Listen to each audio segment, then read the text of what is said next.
આયોજન। ભગવાન શ્રી રામની આજે જન્મ જયંતિ હોય, દેશભરમાં તેને મહોત્સવ તરીકે ઉજવાતો હોય, ત્યારે મોરબીમાં પણ સનાતન હિન્દુ સમાજ દ્વારા રામ જન્મોત્સવ શતાબ્દી ગૌરવ યાત્રાનું આયોજન કર્યું છે। મોરબી શહેરના સામાકાંઠે આવેલ સર્કિટ હાઉસથી શરૂ થઈ, જે મહારાણા પ્રતાપ સર્કલ થઈ, મોરબીના મચ્છુ નદીના પુલ પર થઈ, શક્તિ ચોક, ત્રિકોણબાગ, નવા ડેલા રોડ સહિતના શહેરના દરેક માર્ગ પર ફરીને નગર દરવાજા ચોકમાં થઈ દરબારગઢ ગ્રીન ચોક પાસે આવેલા રામ મહેલ મંદિર ખાતે સંપન્ન થઈ હતી। આ શોભાયાત્રામાં મોટી સંખ્યામાં લોકો જોડાયા હતા। આ શોભાયાત્રામાં નાના બાળકો, નાની કાર અને બાઇક લઈને જોડાયા હતા, જે લોકોનું આકર્ષણનું કેન્દ્ર બન્યું હતું। આ શોભાયાત્રામાં અંગ કસરતના દાવ પણ ખેલાયા હતા।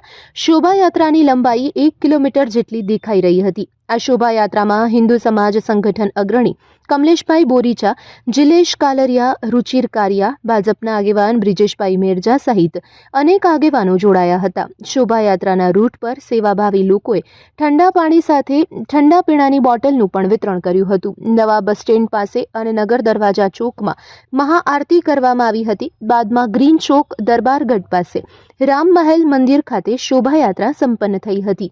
ત્યારે રાત્રિના 12 વાગ્યા હતા। એકંદરે જય શ્રી રામના નાદ સાથે ભક્તિભાવથી રામ જન્મોત્સવ ઉજવાયો હતો। Report by Shrikant Patel, Morbi.